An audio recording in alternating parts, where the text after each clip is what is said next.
Finally केते दिन पर बर्थडे सेलिब्रेशन है भाईंकर। तो हेलो फ्रेंड, जय जगन्नाथ, वेलकम कर मोर आ गोटे नुआ मिनी ब्लॉग को। तो आज संतु भाईंकर बर्थडे थिला। तो भाई एका सब माने कस्टमर हेल्ले तो केही नथिले, तो आसिले केते पर आसिले। तापर भाईंकर फाइनाली काटा हला केक। तांकर आगो दिन हैप्पी बर्थडे थिला, हेले तांकर छुट्टी थिबारु से आसी पार नथिले। ता पर दिन आमर सेलिब्रेशन है। तो ये भाई को से खुआई देले, बापा भी खुआई तापर एबे पाली आसीबो पवन भाईंकर। तापर पवन भाई को खुआइबा ने पवन भाई तांको टिके खुआई देले, से भी टिके खाई देले।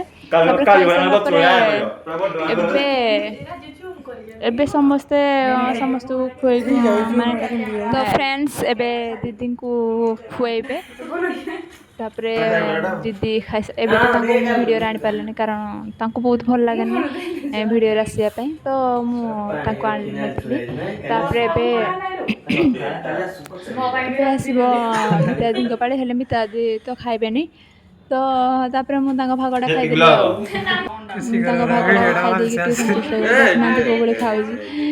तापर कोन कहबे, माने बहुत एन्जॉय हेजी तांको बर्थडे रे। तापर संतु भाई को फाइनली तांको टी खोई देली।